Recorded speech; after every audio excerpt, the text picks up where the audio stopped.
I have the privilege of sharing something about the work that I've been doing for the last almost 2 years on my very own birthday. So I'm very happy about that. I'm going to talk about re-architecting SWIS for the X86 architecture, or I'm going to talk about teaching a not so old dog new tricks. Because SWIS is, as VMS goes, still a relative newcomer. Just a little bit about myself. I'm a software engineer at VMS Software. I have my fingers in the dark depth of the operating system kernel, where the interesting stuff happens. Before this, I worked on emulators. I first wrote the ES40 alpha emulator, which was open source. And then later I worked on the commercial Avanti emulator and its free AXP sibling. And I also worked as a consultant for various companies that use OpenVMS in various fields where VMS is still strong. And I like collecting old computers and playing with old hardware and things like that. So that's me. What I'm going to talk about today, first of all, I'm going to describe what SWIS is and why we need it in VMS. I'm going to talk about a bit of the history of SWIS prior to the port to X86. Then I'm going to describe some of the differences between the implementation of SWIS on Itanium and the implementation on X86. We're going to have a look at the whole porting process, and finally, in the second hour, we'll go into an in-depth technical overview of how it all works. So if you want to leave before the more technical parts, I won't be offended. If you want to stay, I would welcome that. Otherwise, I'll just continue. What is SWIS and why do we need it? OpenVMS makes certain assumptions. And when we weren't talking about OpenVMS yet, but when we were talking about VaxVMS, VaxVMS was designed in tandem with the VAX hardware architecture. So where desirable, hardware features were added to meet the needs of the operating system developers. And consequently, a lot of the operating system code used these features that were put into the hardware specifically for the operating system. So you will find dependencies on these VMS-specific features of the hardware pretty much throughout the operating system. What are these assumptions? First, and probably most important, the assumption of 4 hardware privilege modes, where each mode has its own page protections, and each mode has its own stack. The VAX offered this in hardware. Second, also important, 32 interrupt priority levels, 16 for hardware interrupts and 16 for software interrupts, where the higher interrupt levels block interrupts coming in at a lower priority. Software interrupts, which are triggered immediately when IPL falls below the interrupt priority level at which the interrupt comes in. Asynchronous software traps, which are kind of like software interrupts, but now you've got one of them for each mode. And these are triggered immediately when IPL falls below AST delivery IPL, and we are in an equally or less privileged mode than the mode targeted by the IPL or by the AST. So note the word immediately here. This is important because with these 2 rules, basically you completely define the order in which software interrupts and ASTs are delivered. And because of that guaranteed delivery order, there's a lot of code that assumes that they will be delivered in that order, and things can break in surprising ways if they don't. Another assumption is that the hardware provides atomic instructions for queue operations. And there's also a defined set of internal processor registers that are provided by the hardware that OpenVMS depends upon in a lot of different places. On the VAX, I think it's pretty clear how these assumptions are met, because these assumptions are based on what was put into the VAX hardware to satisfy the operating system. So how does Alpha meet these same requirements or these assumptions? The Alpha architecture is a very clean RISC architecture without a whole lot of trickery built into the hardware. But when the Alpha architecture was developed, one of the goals of the design was to run VMS on it. So VMS was very much on the designer's minds. The 4 modes that VMS needs are part of the basic Alpha architecture. Most of this is implemented purely in hardware on the Alpha processor. PAL code, which is part of the firmware, is code that operates basically at a level that is more privileged than kernel mode. There are certain instructions on the processor that you can only run when you are in PAL mode. And PAL mode is uninterruptible. So if an interrupt comes in while the processor is in PAL mode, the interrupt has to wait until we leave PAL mode. And this is how, for instance, the atomic queue instructions are implemented on Alpha. Things like IPLs, software interrupts, and ASTs are implemented through a combination of features that were baked into the silicon, working together with bits of PAL code. Another thing, if you look at the internal processor registers of the different Alpha implementations as implemented in the silicon, these are different when you look at an EV4 or if you look at, for instance, an EV6. And OpenVMS still sees basically the same set of IPRs, which are an extension of the IPRs we had on the VAX. This mapping of internal IPRs to the OS visible IPRs is also done in PAL code. By the way, if you were to run True64 on your box, you would get a different set of PAL code routines that are more geared towards what True64 Unix needs. By the way, if in any of these slides anything isn't completely clear by the time I go to the next slide, feel free to ask questions. I may ask you to wait until a few slides further, but I'd rather take questions as we go through it than have everything at the end. So don't be afraid to raise your arm. Don't feel afraid to feel stupid. I felt pretty stupid when I first started looking into this. It's not simple. It's fairly complicated. I think this is clear on Alpha, how Alpha met OpenVMS's assumptions, right? So let's move on to Itanium. So when we look at Itanium, we've got a very different story here. The design of the Itanium was finished before anyone ever thought of running OpenVMS on it. Fortunately, one of the things that Itanium does offer are the 4 modes that VMS needs. So that's good. However, ASTs and software interrupts, no such thing on Itanium. At least not in a way that OpenVMS would recognize as such. IPLs are, at least the hardware side of IPLs is met by the Itanium hardware architecture. There's a task priority register that takes care of masking hardware interrupts based on priority.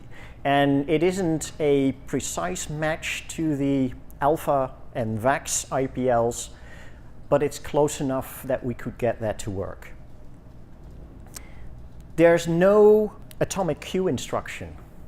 There are no atomic queue instructions on the Itanium. And there are no OpenVMS compatible IPRs. There are some internal processor registers, but they look very different from what OpenVMS expects to see.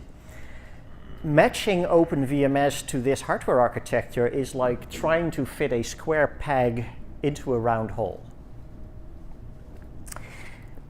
Hence, the introduction of SWIS. SWIS, which means Software Interrupt Services, is a bit of low-level operating system code that gets involved in mode changes. Specifically, it gets involved when we go from a more privileged mode to a less privileged mode. And what SWIS does on its way back from a more privileged mode to a less privileged mode, it checks whether there are any software interrupts or ASTs that need to get delivered. Of course, there's also a check whether a software interrupt needs to be delivered immediately after a software interrupt is scheduled. Same goes for ASTs, because it might be something that needs to be immediately. So also, as soon as you hit that MTPR PAL SIRR, you check whether you need to deliver it right away, and SWIS gets involved in that as well. There's some other code in the operating system that provides the atomic queue instructions. There is a little bit of special support from the SWIS code for that, so that it gets handled correctly if a queue instruction, for instance, hits memory that isn't paged in. The IPRs are partly provided, the VMS-compatible IPRs are partly provided by SWIS, where it makes sense. For instance, the IPRs that have to do with software interrupts or with ASTs are provided by SWIS. Other IPRs are provided by other code in the OS. In essence, SWIS makes the Itanium CPU look just a little bit more like a VAX to the rest of the operating system code. So the rest of the operating system code can still continue to use these assumptions it makes about the architecture. SWIS provides some of the missing pieces in those assumptions. To visualize it, here we see the Itanium processor, or in the future the X86 processor. Here we have the assumptions about certain things that the operating system has, and then SWIS is the bridge to cover the differences between those two. Now that we get to X86, SWIS basically needs to be re-implemented. Large portions of SWIS are written in assembly code, and obviously Itanium assembly code is not going to run on X86, so that needs to be rewritten. SWIS uses mechanisms that are provided by the underlying CPU, and those mechanisms are different on X86, so a fairly large portion of it needs to be rewritten. So on X86 there's a similar mismatch between the assumptions VMS makes and the features that are provided by the hardware. So as I've said, ported means mostly rewritten because the features offered by the CPU are very different. And on X86 64-bit, SWIS will actually have to do a little bit more than it did on Itanium. And the reason for that is that the X86 architecture does not give us the 4 modes that we need. That is, it does give us 4 modes. What it definitely doesn't give us are the different page protections for each mode. So even though there are the rudiments of 4 modes left in the X86 processor, they're no use for us.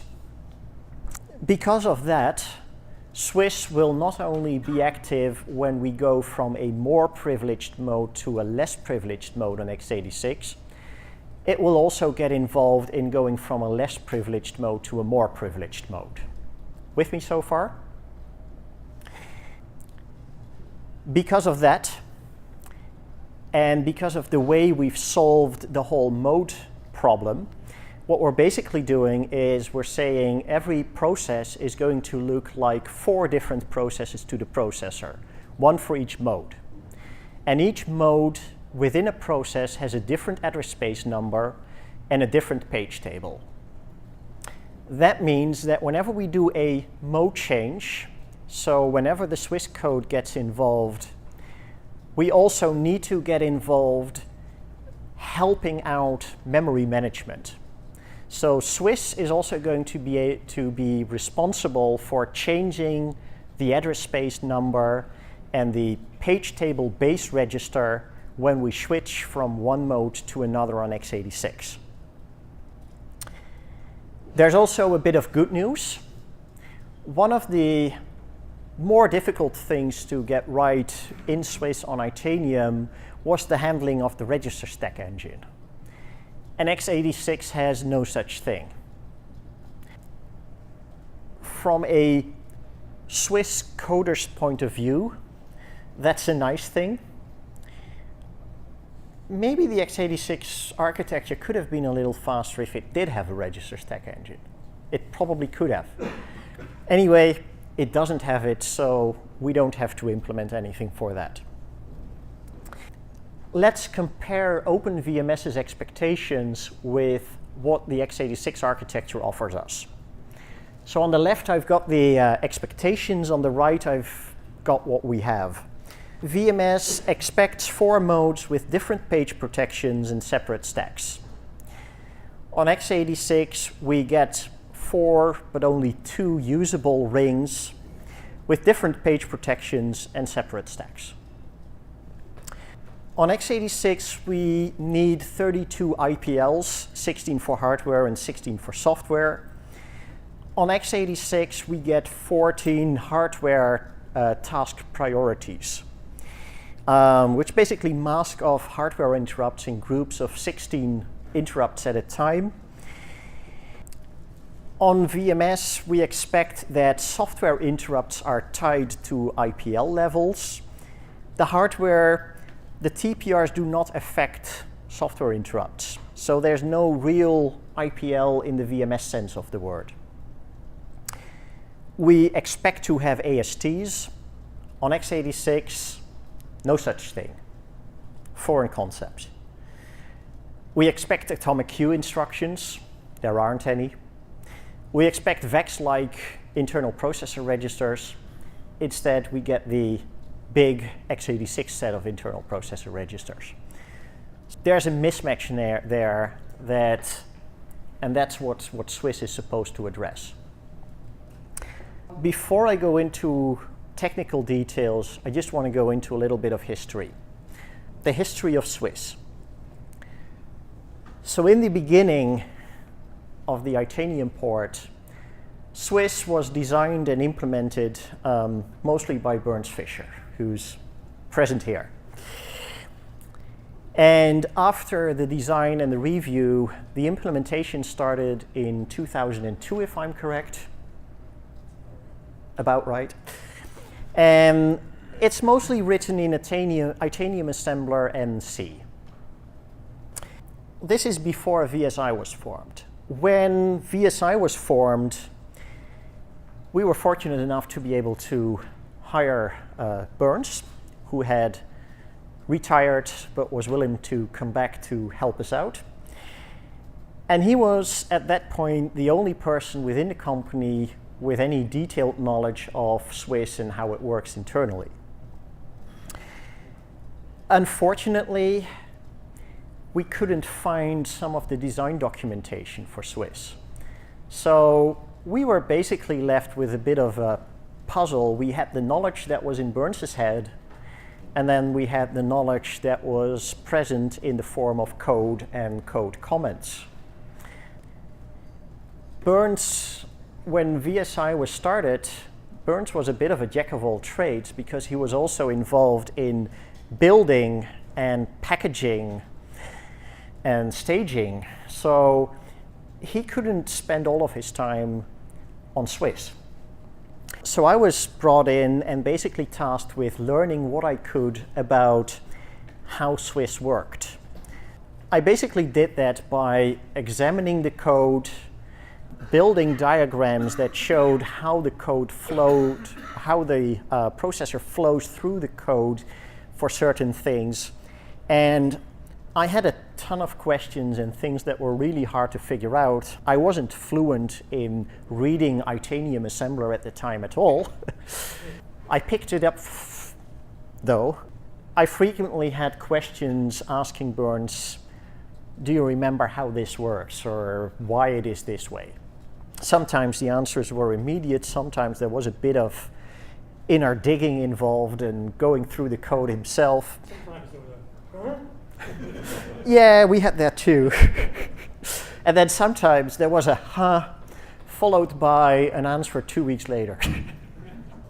What I did as I was gathering this information, I was working on pages on our internal wiki that described my findings. This turned out, it's not quite a reconstruction of the design document, but there's at least some information now that can serve as a guideline for how this is going to be implemented on x86. When I was more or less finished with that, I went back to Burns and I said, well, I think I've figured most of it out and this is where you can find it. And I've also got some ideas already about what kinds of x86 mechanisms we can use to implement this on x86. And then Burns said, right, so just go ahead and do it, pretty much. And I was really surprised by that because I figured that since this was Burns's brainchild, that he would be the one to design and implement this for x86. This is a bit of a history before we began the implementation on x86. I'd now like to go a little bit more technical again. So I'm now going to go over some of the differences between how SWIS works on Itanium and how it works on x86. So this will give you a feeling of the scope of the changes that we had to make to make this work for the new architecture. If we look at system services, the way a system service in a more privileged level mode is called on Itanium is you've got an EPC instruction. And an EPC instruction basically occurs somewhere in the middle of code, and all the instructions before the EPC instruction are executed in one mode. Whatever follows after it is executed in a more privileged mode. That's a dangerous mechanism. You don't want a user mode program to be able to just insert this instruction anywhere they like, because then they can start executing their own code in kernel mode. So these instructions can only be called when they are in a protected promote page. And it's the operating system that determines which pages are promote pages and which are not. If a page does not have the promote bit set, any execution of an EPC triggers an illegal instruction trap. On x86, the mechanism is different. There's an instruction called syscall, and you can basically call it anytime you like. The big difference is syscall always goes to the same address. So no matter where the syscall instruction occurs, you always end up executing code in kernel mode at the same address. That address is determined by the operating system. It puts the address in one of the internal processor registers, so you cannot start executing arbitrary code in kernel mode. You always end up at the same entry point. On Itanium, the EPC instruction pretty much only gets you into kernel mode. It doesn't disable interrupts for you. On Itanium, you need to do a bit more manual work immediately after the EPC instruction. The syscall instruction, on the other hand, does disable interrupts if you set up the system to do so. You can also set up the system so it doesn't do it, but for reasons we'll go into later, we'll set the system up so it disables interrupts. On Itanium, of course, we had to consider the register stack on a system call. On X86, we don't have one. So this is a simplification. Interrupts and exceptions. On Itanium, if an interrupt or exception happens, you end up in something called the IVT, the interrupt vector table. The IVT on Itanium contains code. So for every interrupt vector, there's a short bit of code where you can do some things, and some interrupts only need a tiny little bit of code, and then the entire interrupt handler can be part of the IVT. Some interrupts need a lot more to happen, so then in the IVT you would jump somewhere else. On X86, there's no IVT, there's an IDT, an interrupt descriptor table, and each of those is basically a pointer to a bit of code that is used to handle that interrupt. So there's no code in the IDT itself. On Itanium, if an interrupt or exception happens, the processor does not switch to the stack, does not switch to the kernel stack. On X86 it does, unless it's already on the kernel stack, of course. On Itanium, if you get an interrupt or exception, the interrupted state gets saved in certain registers. On X86, the interrupted state is stored on the kernel mode stack. Again, the register stack, we don't have one on X86. Memory management, some differences there too. On Itanium, we've got 4 modes. On X86, we do not. Memory management, if there's a translation buffer miss, it's the operating system's responsibility to fill the translation buffer with the right translation. On X86, the processor will walk the page tables by itself without the operating system getting involved. On Itanium, what mechanism you use for translating virtual addresses into physical addresses is pretty much at the operating system's discretion. You can use a traditional page table mechanism, but you could also use something very innovative and completely different if you wanted to. On X86, you have to use the X86's page table mechanism, or it simply won't work.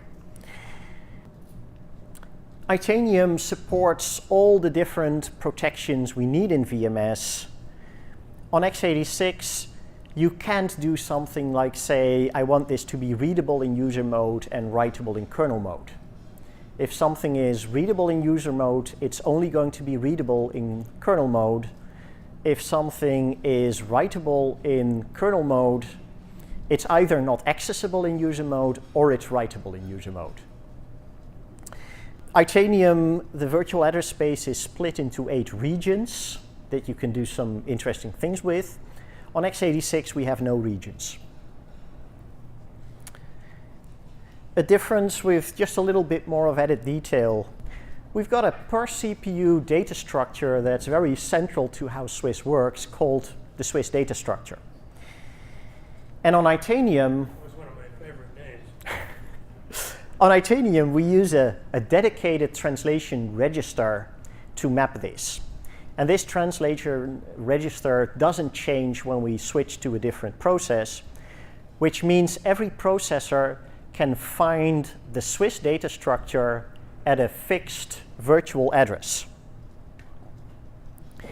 On every processor, the mapping of that virtual address to a physical address is different because the TR gets loaded with a different value. On X86, we don't have these translation registers. We only have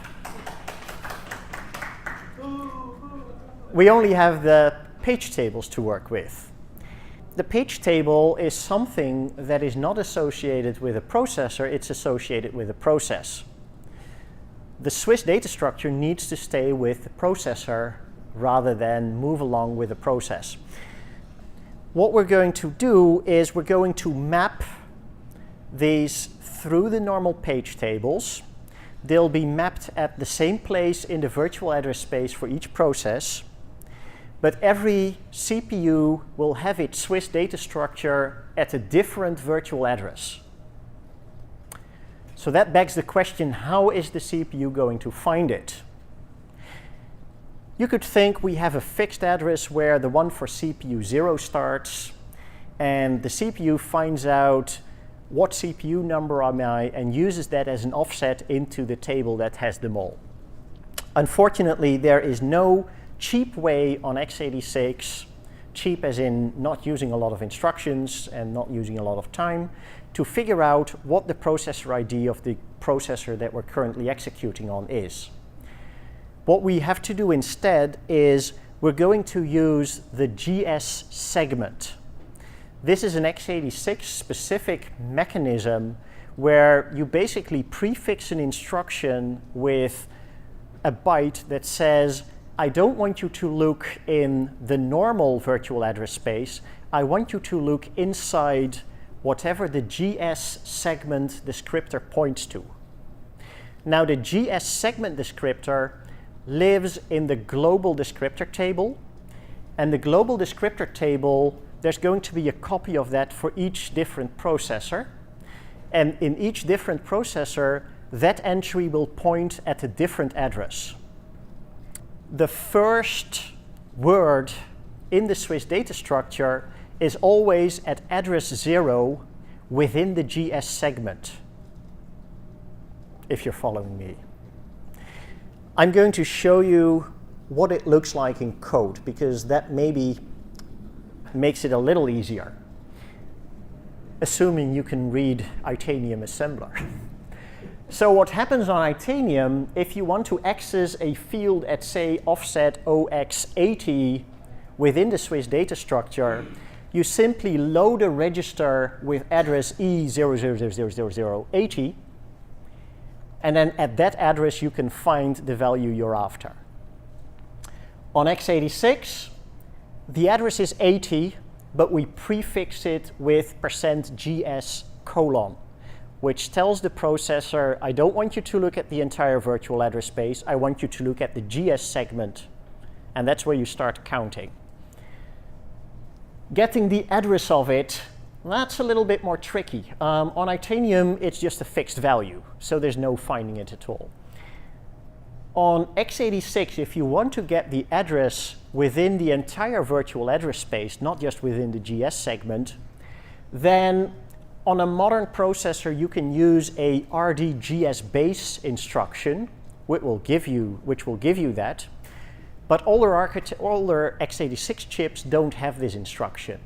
So what we're going to do is we're going to store the virtual address of the SWIS data structure as the very first long word in the structure itself.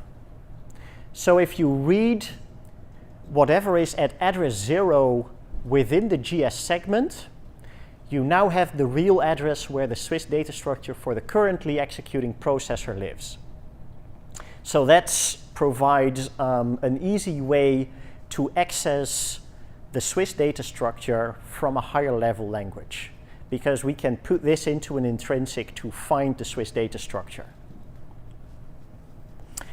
So now that we've had a few technical details, I'm going to go into the process. How did we port this?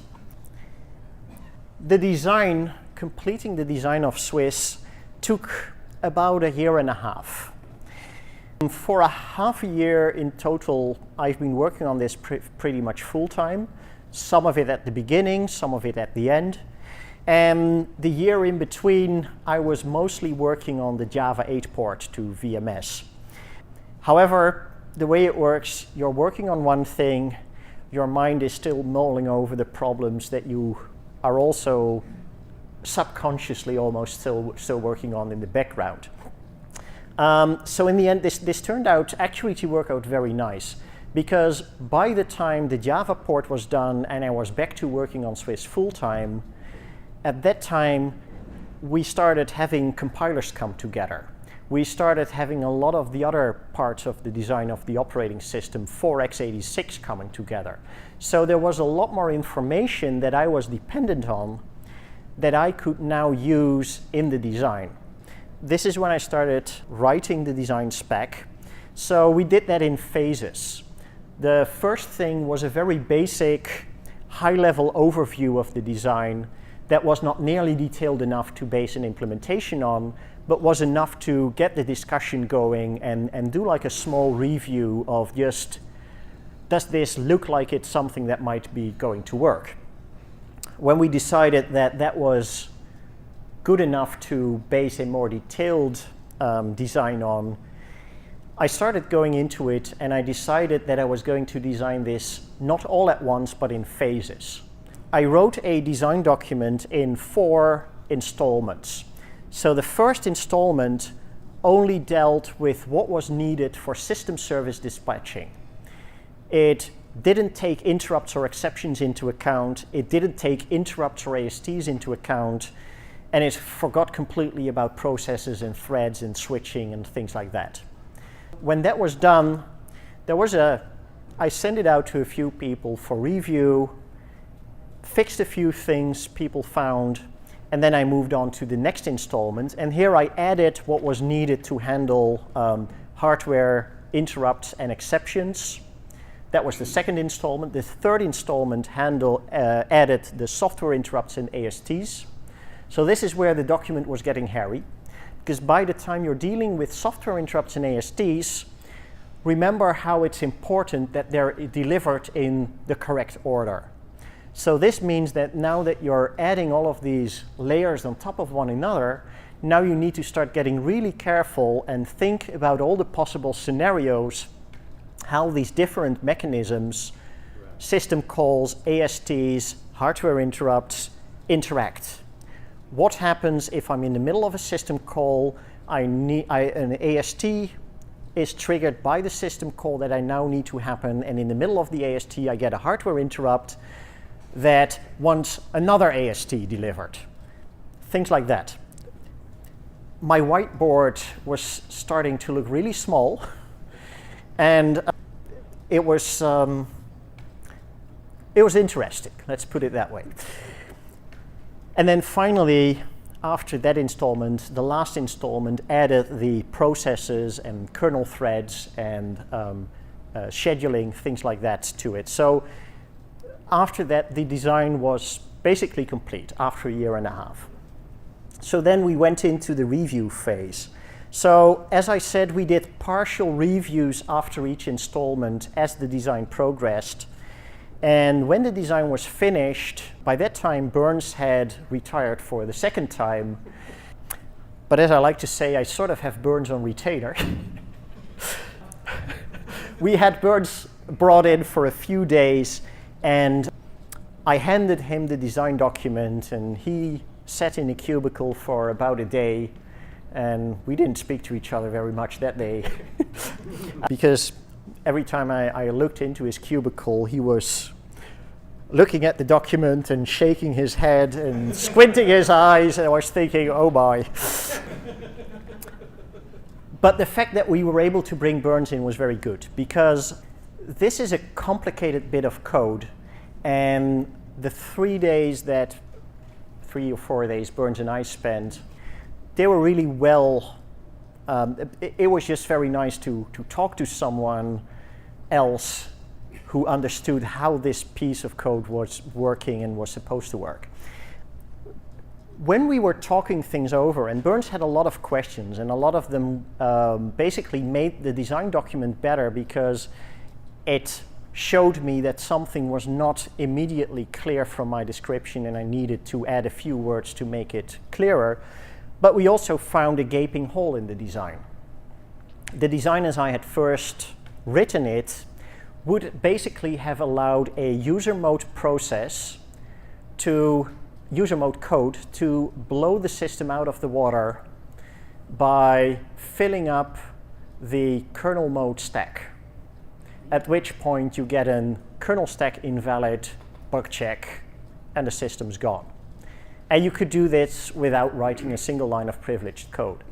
Fortunately, fixing it turned out to be rather easy. This was a case of me trying to be too clever. There was a certain way this was done in the Itanium implementation of SWIS, and I thought, why is that needed? This is taking up precious processor cycles. Let's not do it. What it was is basically before an AST in an outer mode was delivered, the system service entry or interrupt stack frame gets moved from the kernel mode stack to the outer mode stack. And then when it switches back to kernel mode after the AST is delivered, it gets moved to the kernel stack again. And I was figuring, why that means you need to sanity check it because it's been in an outer mode, so someone else could have messed with it. You need to check its sanity, that's expensive. Why do we even do this? Let's just leave it on the kernel mode stack. But then you get a user mode AST that triggers another user mode AST. What happens? You fill up the kernel stack with system service entry frames, and the system blows up very quickly. So we fixed that by basically going back to the way Itanium did this. And after that, we basically set aside one of our weekly X86 meetings for a review. So I distributed the document. I put together some slides, the majority of which I'll show after this portion. And we had a full review with the entire, or most of the X86 engineering meetings. I think most people were satisfied when Bernd said, I couldn't find any holes in it anymore. I'm pretty sure there probably are still some, and we'll probably find them when we're integrating code and when we actually start running into the bugs that are still there. A lot of the content in this presentation is based on a slideshow that I prepared for that review.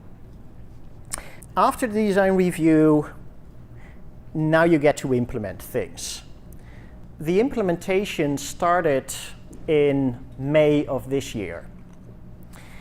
We decided to do it in a few different steps.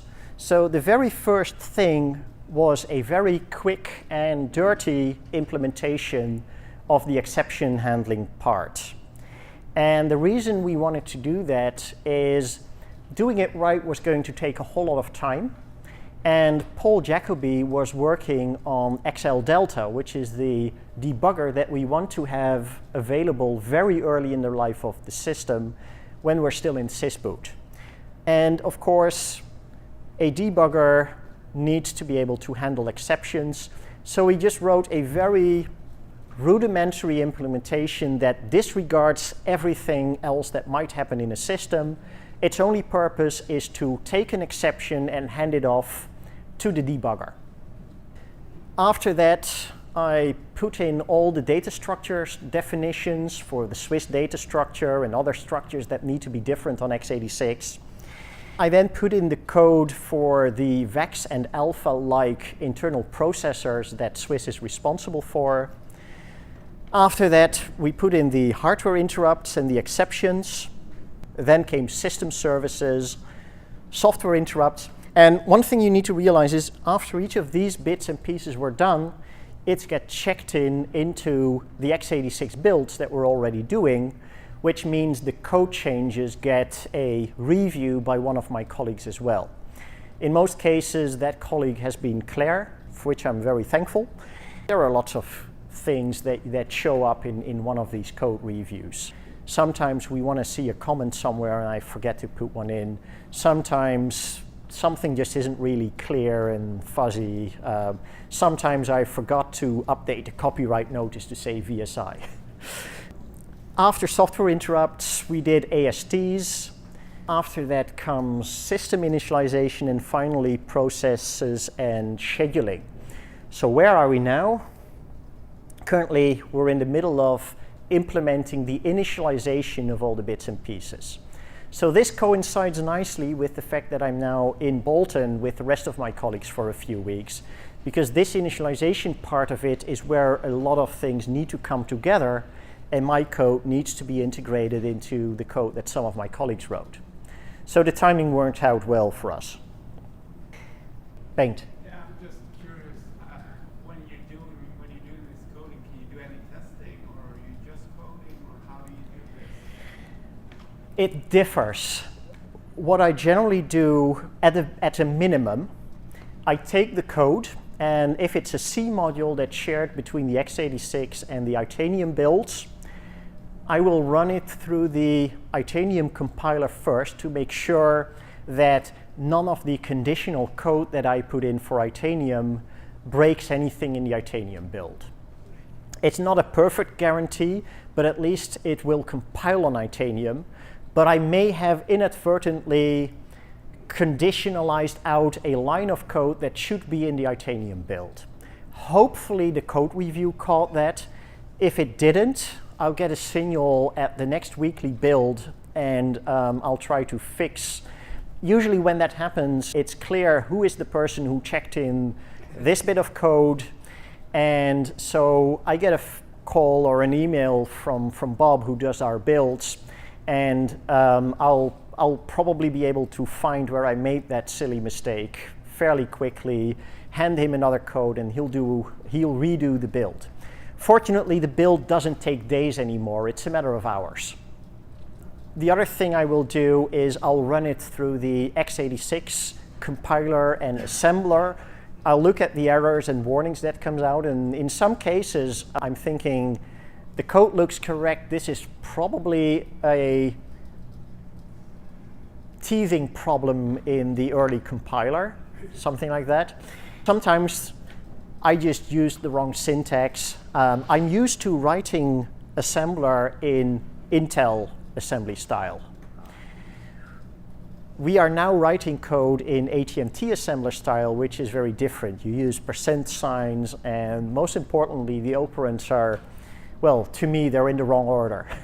So that took a little getting used to. Sometimes I have a bunch of code, and in the middle of it is a line that I wrote in Intel syntax, and I have the things the wrong way around.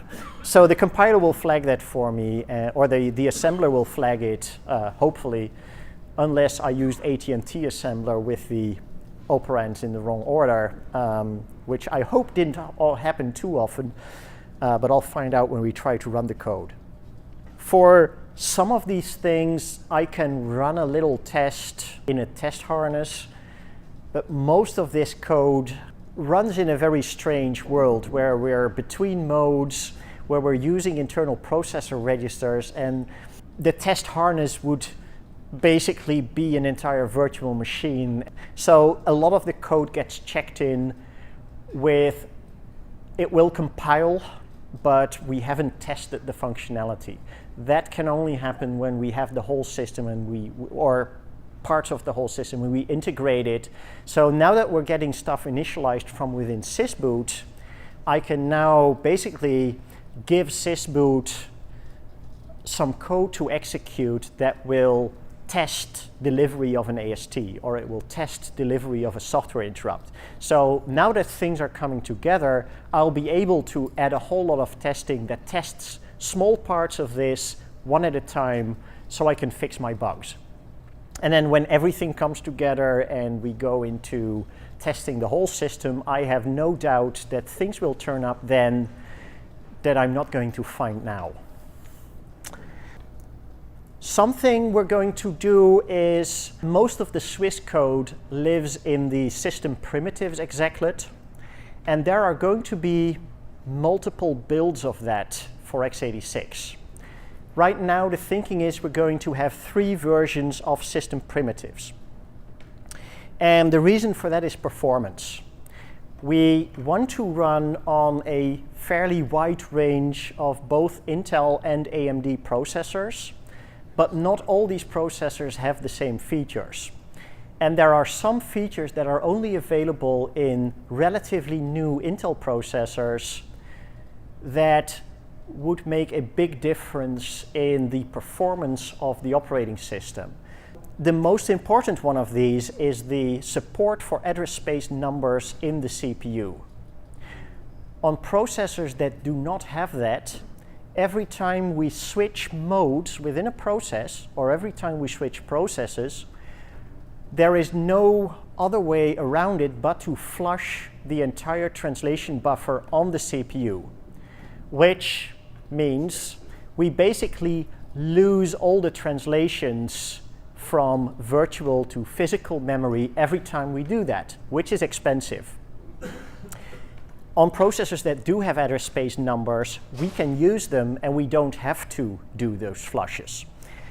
We'll have 3 different builds. We'll have a build that will run on any architecture or on any processor that we support. That will be compiled to use none of these features. We'll have a build for modern AMD processors that do have the RDGS base instructions and that do have the X-save and X-restore instructions we'd like to use, but that do not have address space numbers. And then we'll do a build for modern Intel processors that will use all 3 of these features. So the way it will work is that sysboot will now contain a bit of code that goes and probes the CPU and see, I'm interested in these 3 features. Which 3 of these are present on the processor I'm currently running on? It will take that information, it will then look in the directory that has the execlets, and it will find which combinations of these features are available. So the combination of features is basically set up as a bit mask that's turned into a hexadecimal number, and that just gets added at the end of system_primitives_, in our case, 0, 1, and 7, 0, 3, and 7. And it will just find the closest match, the one that has the most features that we're interested in. There will also be a sysgen parameter that will tell it to not use certain features, even if the CPU have it. So through that mechanism, if you want to, you can tweak which of the execlets gets chosen.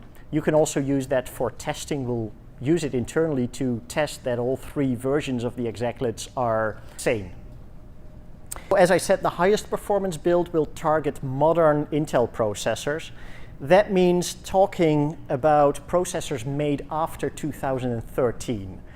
So that's the Ivy Bridge microarchitecture and newer processors. Those have all the features we would like to have. And we're hoping that AMD will add address space numbers in one of their future processors. Unfortunately, Ryzen and EPYC don't have it. So, yes? I have a question. Why are you even considering supporting older CPUs? Why we are considering supporting older CPUs? Because we cater to a fairly large audience. We're not only going to have people run VMS in their data centers, we're also going to have developers running VMS on their laptops in a virtual machine. We're going to have consultants running on their laptops. And we don't see any stressing need to not support processors that have most of the things we need. We also see that it's important to support AMD processors. So that's why. All right. Besides, this is not something that's rocket science. It's not very difficult to do. And the way we're implementing this, if a newer generation of systems comes out that has more features that we could use, we can simply add them to this scheme and have even more versions of the execlet without breaking support for systems that we supported in prior versions. Within VMS, we've almost never dropped support for older hardware that was once supported. We may no longer support it as a configuration, but you'll very rarely find that the code was actually removed. The gory details. First, this SWIS data structure that we talked about. What is it? There's one of these for every CPU. And it stays with that CPU over the entire lifetime of the service. So no matter what gets scheduled onto this CPU, the SWIS data structure is there to remain. It is, on x86, the only CPU-specific data structure that you can find directly. This is important. If you want to do something specific to the current physical CPU you're running on, you have to first find some structure you can find, and that structure is the SWIS data structure. On every CPU, it lives at a different virtual address. And the GS segment register on each CPU points at that particular virtual address, so you can always find it through the GS register. Theoretically, this GS register is something that user mode code can mess with. What happens if user mode code does? The CPU can no longer find the SWIS data structure. Mayhem and destruction is sure to follow, right? Wrong. It probably only uses the kernel version. Well, what we'll do is every time we get into kernel mode, we reload GS with a known value. Right. The GS segment register gets accessed through segment descriptor number 28 hex. So whenever we enter kernel mode, we put 28 hex into it. There is operating system mode code that runs in user mode that uses the SWIS data structure. What happens if user mode code messes with SWIS? The worst thing that happens is the process blows itself out of the water. But we're certain it won't affect any other processes or the system. You can't crash the system through this. You can only crash your own process. There's also already a multitude of ways a process on VMS can commit suicide. We'll just add another one. A very interesting one, by the way. We just don't recommend that you do it. If you do change the GS segment, anytime the system has been somewhere in kernel mode, it will be reset, so you can't use it for anything in user mode anyway. Don't mess with it. So what is in this SWIS data structure? A lot of things. There are pointers to other per CPU structures. There's a pointer to the CPU slot. There's a pointer to the CPU database. There's a pointer to the global descriptor table. There's a pointer to the task state segment. The last two are X86 specific things. So basically, through the SWIS data structure, once you've found that, you can find all of these other CPU specific data structures. You'll also find pointers to structures that are related to the currently executing process and thread. You'll find the number of the CPU you're executing on. If you use the who am I PAL code instruction, it will basically pick a number from within the SWIS data structure. This is your CPU ID. Also stored in here is the current mode. The previous mode is stored in here. The IPL we're running at is stored in the SWIS data structure. The interrupt depth that we're at, how many interrupts do we have stacked on the kernel mode stack. Stack pointers for all the modes except the mode that's currently active. Birds. I just think it's interesting to note that if you look on this list, nearly all of these things here, and now pull out your alpha SRM. Nearly all of these are things that are internal processor registers of alpha. Yes. So you have MTPR, IPL, MTPR, kernel stack, KSP yeah. or whatever. All of these things. Some bits and pieces that live in the processor state as long word. Right. Yeah, and that's what's turning the X86 into an alpha. That's what we're trying to do. Yeah. So we've got the IPRs that are related to software interrupts and ASTs in here. And then we've got the address space numbers and the page table base addresses for each of the 4 modes for the current process. So whenever we switch to another process, we need to replace some of these values in the SWIS data structure to point or to contain the correct values for the new process.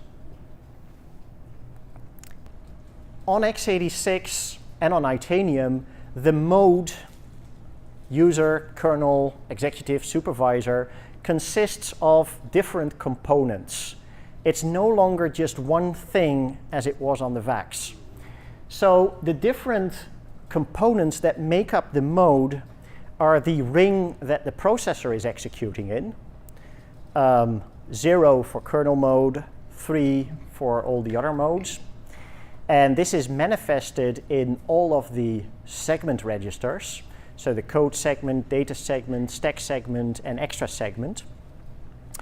Those all need to correspond to the mode we're in. The stack pointer, we want to be on the stack associated with the mode we're in. The address space number, the page table base, and the page table base is important because we now want to get the memory translations for the mode we're in. The virtual to physical page mapping should not be different, but what should be different is which pages we are allowed to read and write between different modes. And the other thing that needs to match is the current mode as it is recorded inside that SWIS data structure. So all 5 of these components in normal operation need to match. So I've chosen to call that a canonical mode, when all these different components agree with each other.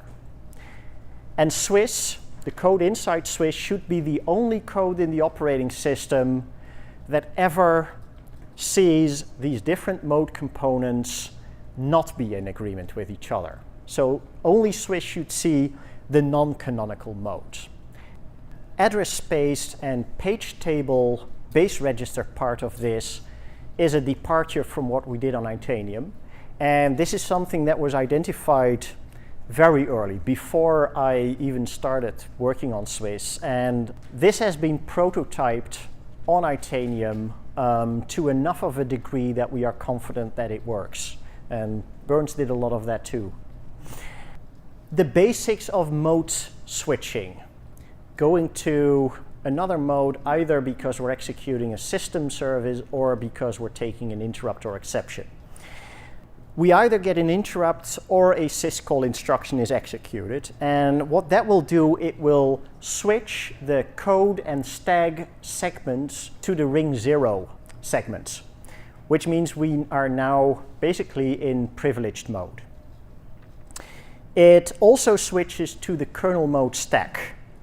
And it gets the kernel mode stack pointer from the task state segment.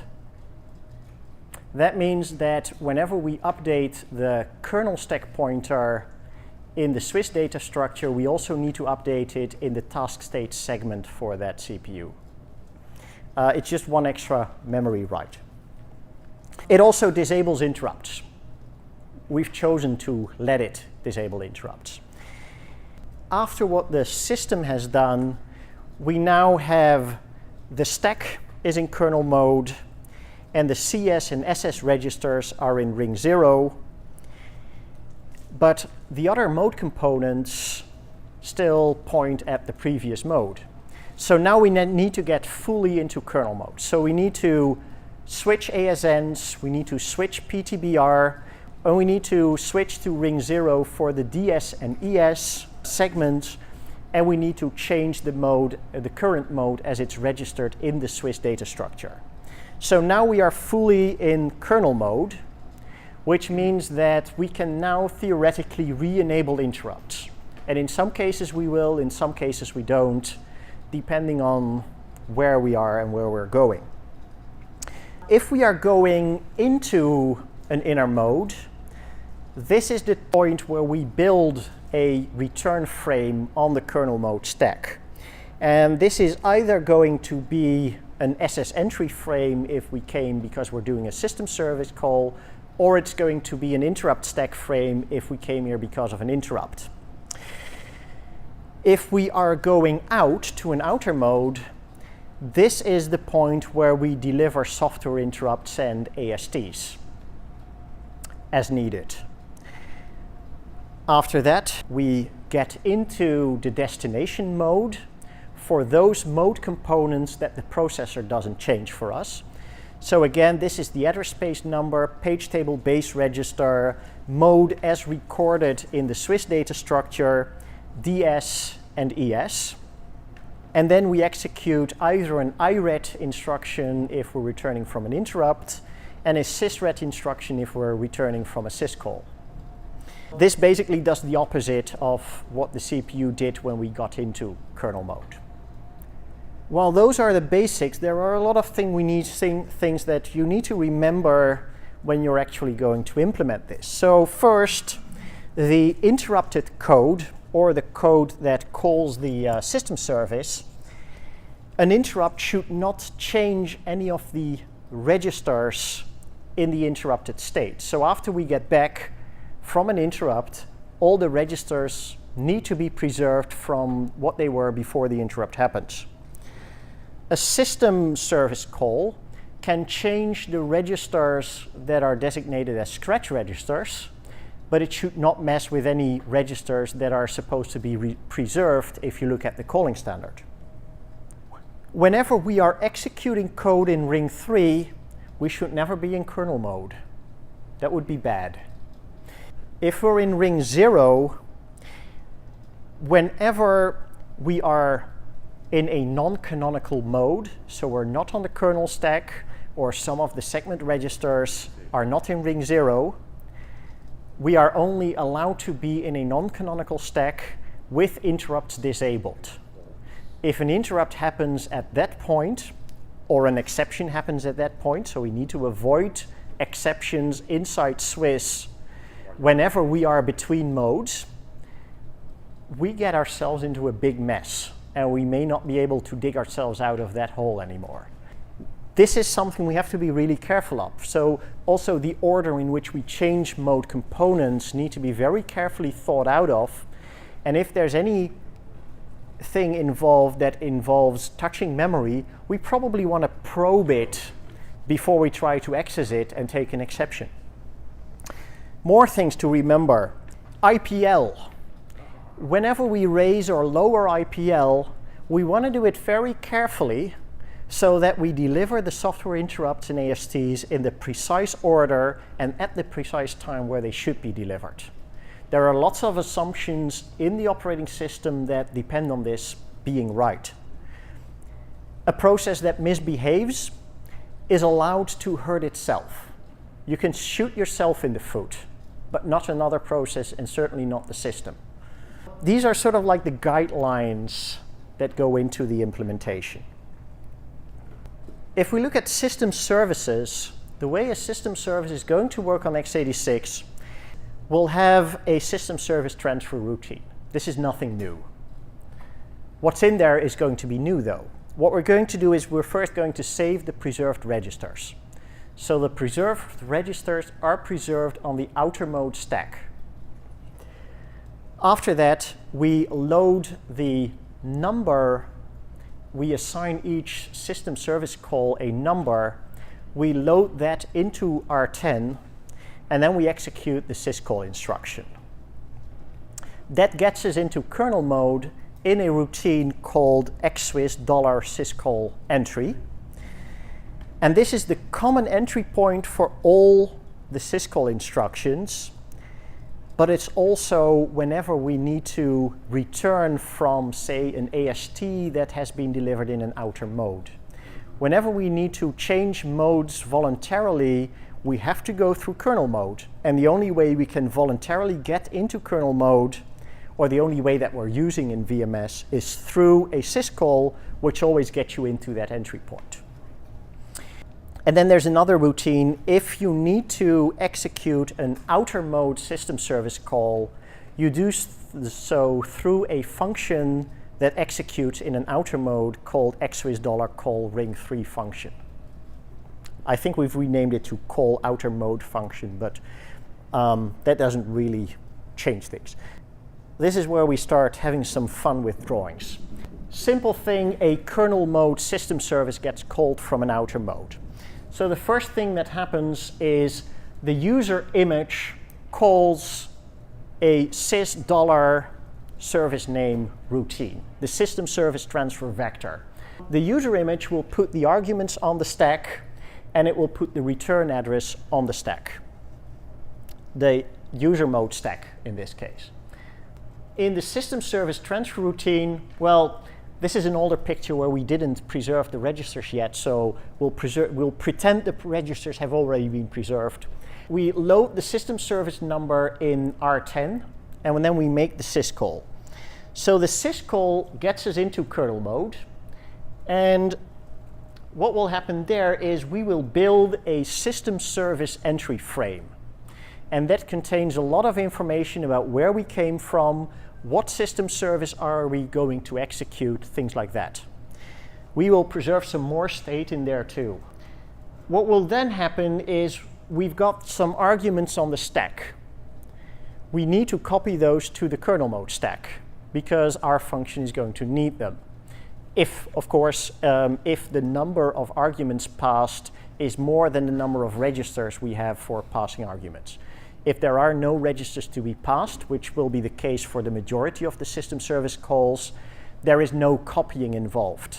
All those registers will be passed through, all those parameters will be passed through the registers. But if we need to copy it, of course, now we also need to probe the outer mode stack first. Otherwise, we get an eggvio in kernel mode.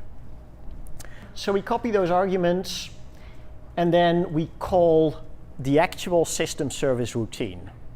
There's a table that lives in system space where we find the address based on the system call number that was passed in through R10. So we call that routine. That does whatever it needs to do. Then it returns. So when that returns, the system service call that we now execute finds exactly what it expects to find on the kernel mode stack. It finds the return address because of the call we just made, and it finds the arguments where it expects them because we copied them from the outer mode stack, right? So now we can just return, and then after that we of course clean up the stack to where we eliminate the registers that the arguments that we copied. So now all we have left on the kernel mode stack is that SS entry frame. From there, we go back to the syscall entry function. And what it will do is it will read the SS entry frame and basically remove it after it knows all it needs to know about how to get back to where it came from. And then it will do a sysret, which will take it back to the system service transfer routine. There, we basically remove what we put on the stack in here, restore the preserved arguments, and return to the caller. So far, so good. So this is how a system or a kernel system service will work. If you're going to do an outer mode system service, say an executive mode system service, it's going to become a little bit more complex. So the beginning is still the same. We have the system service transfer routine. We put the number in R10, we execute the syscall, we end up with an SS entry. We look at the system maintained table of system services, and we look up this number and we see this is not a kernel mode system service, it's an executive mode system service.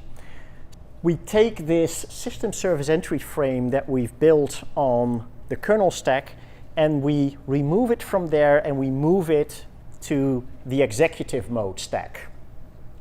So now we have the system service entry frame there. We copy the arguments to the executive mode stack. And then what we do is we put a special address. We put the address of the function we're going to call into R10, and we load a special address in the address that gets used by the sysret. So this, we execute a sysret because that's the only way we can now get outside of kernel mode. And that sysret will take us into executive mode inside a function called XSWIS $callring3 function. And that will call the actual function that's pointed to by R10. We now call a function that does whatever it needs to do. This executes in executive mode. And when it returns to that XSWIS $callring3 function, and that in turn executes a syscall with the system call number set to 0. That brings you back to the top of XSWIS $syscall entry. It goes looking, it finds out that R10 contains the value 0, and from that it knows that it's not it's not going to execute a system call, it's on its way back from something. And that something can be the execution of a system call, it can be the delivery of an outer mode AST, but it knows it needs to do something special. What it needs to do is it needs to look on the outer mode stack that we just came from and see if there's a valid interrupt stack or system service entry frame there. In this case, it will find a valid system service entry frame. It will vet it to make sure that it is valid. It will make sure that the mode that's recorded in there is not actually more privileged than the mode we just came from. You can't manipulate this into getting you into a more privileged mode at an arbitrary point in your own code. And then if it's valid, we copy it to the kernel mode stack. And then we remove it from the target mode stack. So the target mode stack is now in the state it was before we ever did any of this. So now we have an SS entry frame on the kernel stack again, and we basically return to the caller in exactly the same way we return to the caller in the case of a kernel mode system service. So here we go back, and the rest of it is the same as it was. What is in a system service entry frame? Yes? You said before that some of the executive mode services actually access the SWIS data structure. Or that they could. Yes, correct. And does that mean that the executive mode page table that you're using actually maps the SWIS data structure? Yes. For each mode, the page tables map the SWIS data structure.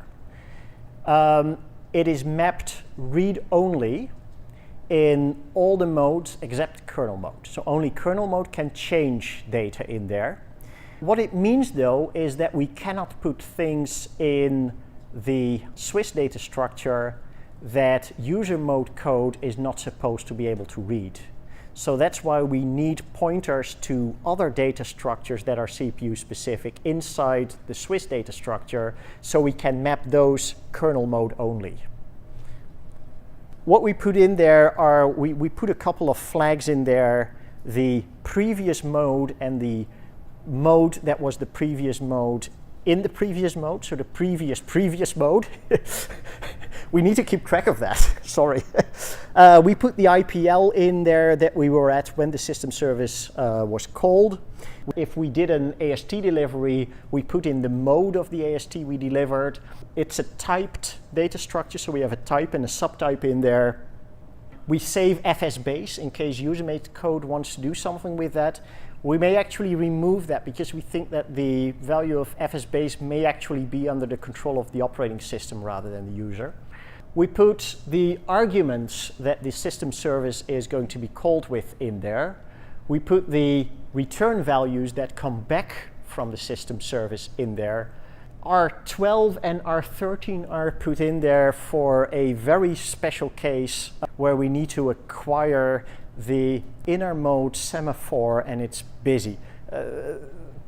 I won't go into any of those details because that would be torture and we would be here 1 week from now still, I think. If the service we're calling is not a system-provided system service, but one that is provided by a shared privileged image, we can't use the global system-based dispatch table. So instead, we build an entry that looks exactly like one of those entries inside the system service entry frame, just for our own convenience, so we can then still follow the same code path. We put the number of the system service we're calling in there in case we need to re-execute the system service. We put the service flags in there, and of course, the information we need to have to know how to return. We also store the size of the arguments that we copied on the stack in there, because we need to know how much to remove from the stack when we remove it. Enough about system services, I think. Interrupts and exceptions. On x86, we have the hardware IDT, and unfortunately, it's called the IDT in the x86 architecture, because we also have something we call the IDT within VMS, and that's the interrupt dispatch table. Same acronym, slightly different function, and we need both of them. So I'm not very happy. I've taken to calling it an IVT even though it's really an IDT, but some of my colleagues are purists and are not happy with misusing that name. The IDT, as I've said before, contains interrupt gates that point at code stubs, or that point at code. In our case, they point at very small code stubs, and these code stubs are generated using some macros in assembler, and they generate 256 small code stubs called XSWIS $ISR 002FF. Those are the entry points for interrupt handling, and what they do is they push the vector number, so 02FF hex, onto the stack, and then they jump to common code called XSWIS $exception handler. That code is then responsible for getting fully into kernel mode, so changing all the other mode components. And it will then call XSWIS $handle exception. It will also build the interrupt stack frame, then call XSWIS $handle exception. The reason for that transition from one function to another is that XSWIS $exception handler is written in assembler code, and XSWIS $handle exception is written in C. And I really want to get into C as quickly as possible. There's just certain things you can't do in C. You can't write a C function that is not allowed to touch the stack at all, because the stack is not the stack we want to switch to. And then XSWIS $handle exception will use the VMS IDT to dispatch the actual interrupt. An interrupt comes in, and it's interrupt number 2, so it comes into entry 2 of the interrupt descriptor table, the hardware IDT. That will get you into the XSWIS $ISR _ 02. That will push vector number 2 onto the stack. So now on the kernel stack, we've got the frame that was pushed by the CPU as part of the interrupt handling, and now we've added the interrupt vector we came in through to it. We need to record it because we need to figure out what type of interrupt we are handling. Then we build, now we jump to the common code, and there we build the rest of the interrupt stack frame. So we save all the registers that the CPU didn't already save for us. We put some delivery flags in there, we set up the type, things like that. So these 3 elements, the CPU frame, the vector, and those other bits together are the interrupt stack frame. Now we have an interrupt stack frame. We now call the C function XSWIS $handle exception. So we've got a return address on the stack underneath that interrupt stack frame, because the kernel grows, or the stack grows downwards. And we figure out where do we dispatch to. We raise IPL and TPR as needed. Then we enable interrupts, and then we call through the VMS IDT into the actual exception or interrupt routine. So now we also have that return address on the stack. The interrupt routine gets handed a pointer to the interrupt stack frame on the kernel mode stack. Yes? You enable interrupts or set interrupts to the level of the device? We enable interrupts. So we set IPL and we set TPR. Remember when we went through the hardware IDT, that disables interrupts. And it's a good thing because we are now between modes and we don't want the second interrupt handling because there's almost no way to recover from that. So interrupts are enabled until we raise IPL and TPR. At this point, hardware interrupts above the current IPL are blocked. Now we enable interrupts, and then we make the call out through the VMS IDT. The interrupt routine does what it needs to do, returns XSWIS handle exception, then immediately disables interrupts, lowers IPL and TPR, and returns to the assembler code. In the assembler code, we get into the outer mode, we restore the registers that we preserved, and we go back with a return from interrupt, which gets us back to the interrupted code wherever we came from. The interrupt stack frame, we put almost the same things in there as we put in the system service entry frame, except that we have to store pretty much all the x86 general purpose registers in there. We also store the trap type in there because that information comes out of the IDT and the interrupt handler will want that. It continues. The alpha registers here is something that's still subject to possible design changes. If you run macro code or if you run translated alpha code and an interrupt happens, you'll probably also want to save some of those emulated alpha registers. We're not quite settled on the mechanism of it yet. When I was working on this slide, the thinking at the time was it would go into the interrupt frame, but it may change. Another thing we store in here is the CPU number of the CPU we came in through, because if we are ever going to take interrupts off the primary CPU, the interrupt dispatching code will need to take the CPU number into account when it's going to decide how am I going to handle this interrupt.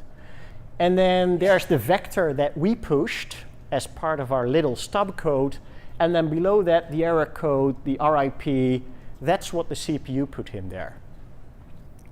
Here I've put the interrupt stack frame and the system service entry frame side by side. They are the same size. They're both 256 bytes long. It's a very nice round number, and it came to be so by accident. This was not deliberate. I put in everything I needed, and it turned out to be 256 bytes long. I'm happy with that. As you can see, there's a lot of overlap between the two, and where a certain bit of data is required in both cases, I'm putting it in the same place. Everything that's in black is pretty much an exact match between the two frames. On the left you have RAX, RDI, RSI, RDX, RCX, R8, and R9. On the right side you have ArgInfo, ARG1 to ARG6. Those happen to be in those registers you see on the left, so that's a match.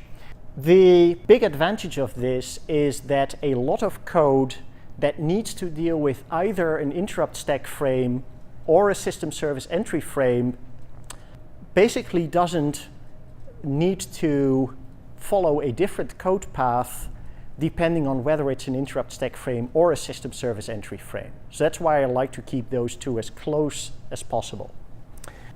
Software interrupts and ASTs. Routines that are involved are SWIS $deliver software interrupts, which is called from kernel mode within SWIS. There are SWIS $deliver ASTs, which gets called from SWIS $deliver software interrupts. There's the SCH $SDEL routine, which is responsible for handling an AST for a specific mode. And then for outer mode ASTs, there's XSWIS $deliver outer AST, which runs in kernel mode, and there's XSWIS $call outer AST, which runs in the outer mode. Again, a little diagram, and I've already filled in some things. What we have done is we have just executed a kernel system service call, and we're on our way back, and we've just returned to XSWIS $syscall entry. What we do now is we call a function called SWIS $deliver _ software ints. That function will check if there is a software interrupt that needs to be delivered now that we are returning to a lower IPL. And if it finds one, it will make a call through the interrupt dispatch table to a software interrupt routine, one of the 15. That will do what it needs to do and return to SWIS $deliver SWIS. This is simple because software interrupts are always delivered in kernel mode. We are in kernel mode, so this is a simple call. Nothing really special about it. So after that, and if IPL is raised low enough, we make a call to deliver ASTs. This checks whether there are any ASTs that need to be delivered. And if there are, then we make a call again through the interrupt dispatch table, and we actually may change this because there's only 3 of these routines, and doing it through the table is the way it worked on Alpha and on VAX. We've kept it that way on Itanium, but there's no good real reason for the overhead of the indirection. So we're probably going to change this after first boot. So we call that function, which will remove the AST control block from the queue and then build a AST delivery block on the outer mode stack for the mode the AST is destined for. So in our case, the supervisor mode stack. It will build the ADB there and then return, and then we will make a call to a function that runs in kernel mode, deliver outer mode AST. That's a function that's written in assembler because it needs to do something special. What it will need to do is it will basically need to forget about how we got there. You see how below the system service entry frame there are now 3 return addresses on the stack? We forget those. We just blow them away. Set the stack pointer back to point at the system service entry frame. Now we set a flag in there that says, I've got an AST to deliver, and it moves it to the stack on the mode that we're going to call the AST in. So we move it there, we remove it from the kernel stack.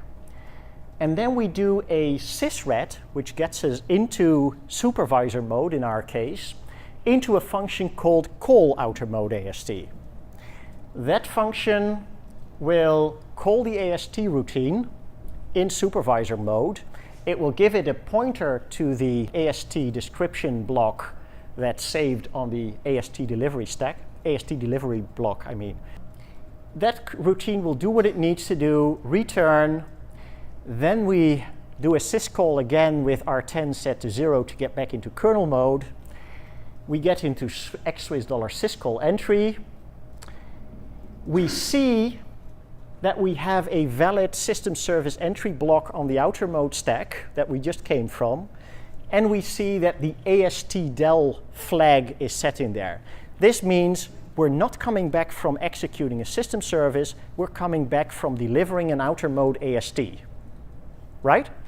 What we do is we copy it to the kernel stack, we vet it, we make sure that the outer mode didn't mess up any important bits in there. We've now delivered the AST and we remove the flag. There may be more ASTs to deliver. So we make another round through SWIS $deliver ASTs. In this case, we found out there aren't any more. So we come back and now we basically return from the system service call finally to the original mode the way we would have done if there weren't any ASTs. We get back and this is it. Clear?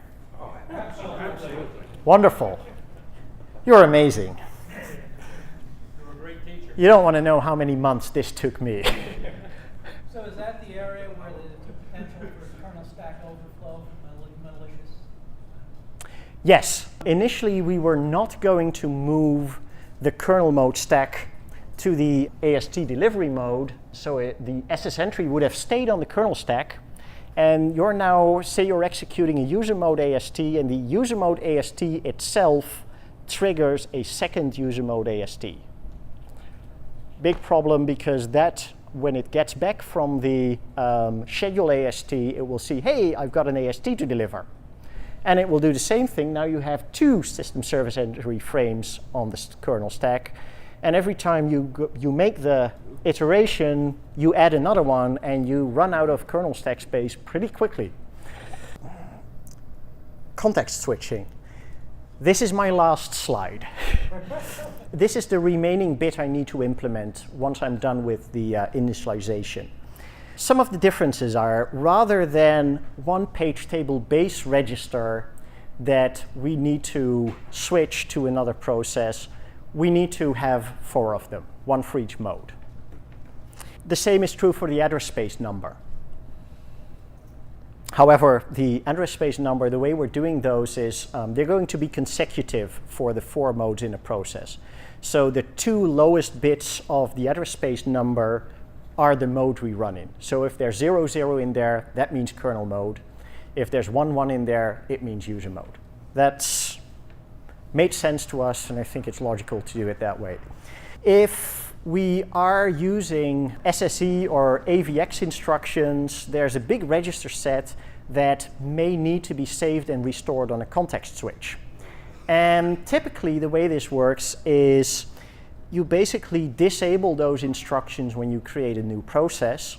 And the first time a process uses one of these instructions, there's a trap, and then we set a flag in the process that says, I'm using these registers.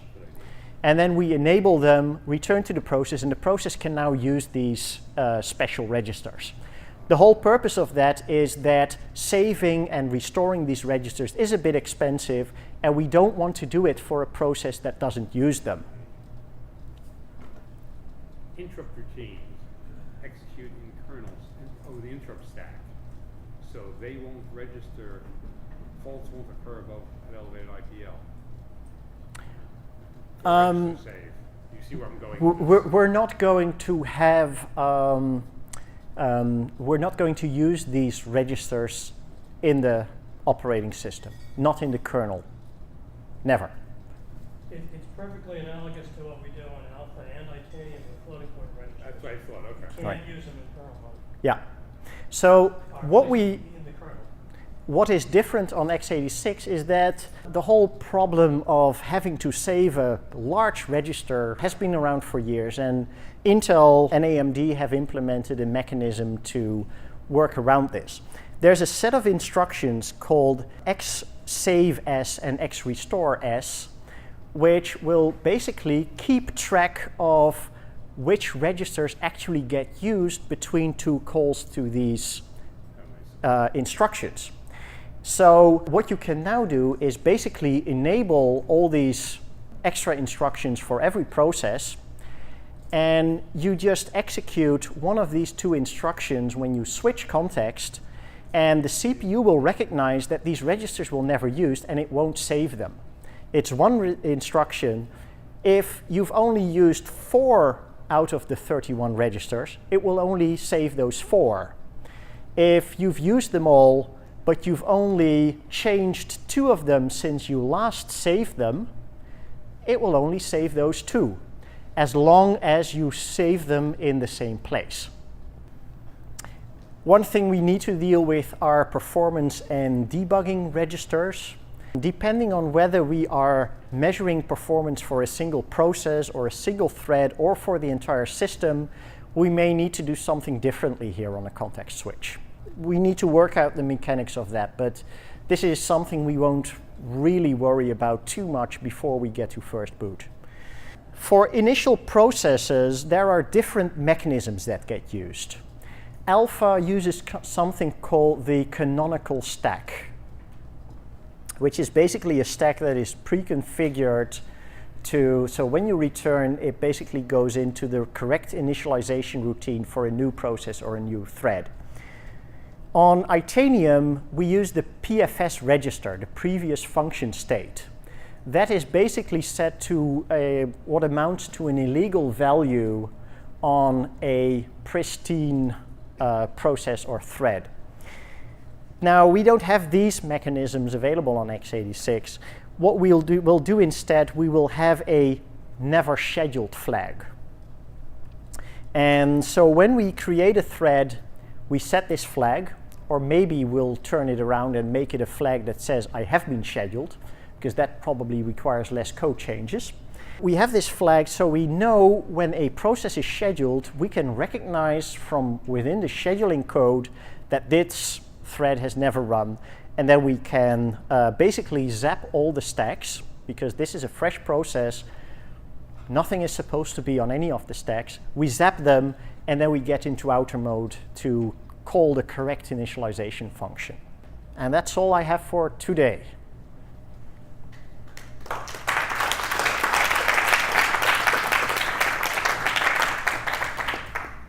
Thank you.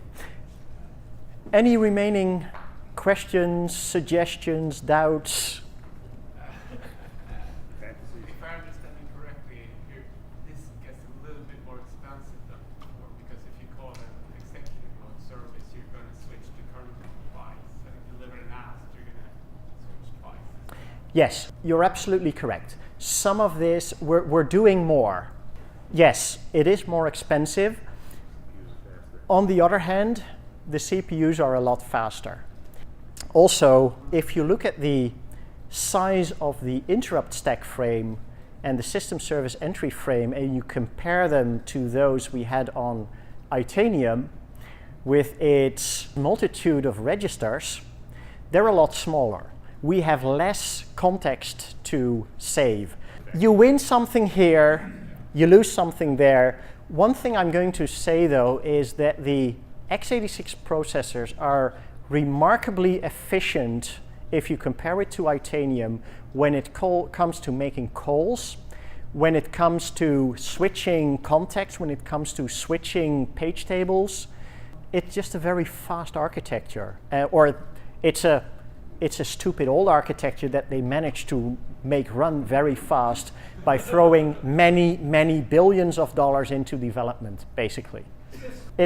I think we're going to see so much performance improvement from just switching to x86 that the little bit of extra overhead is not really going to matter that much. Translation buffer not valid. Page faults. How are you keeping all 4 page tables synchronized? Right. So how do we keep all the 4 page tables synchronized? Well, what we have done is we need to change every bit of code in the operating system that manipulates the page tables.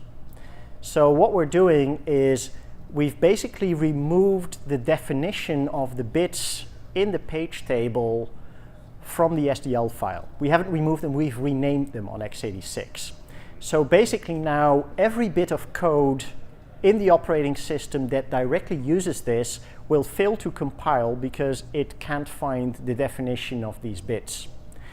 That way we can find every single piece of code that directly manipulates the page tables and recall those bits of code with calls into memory management to functions that will perform whatever manipulation is necessary.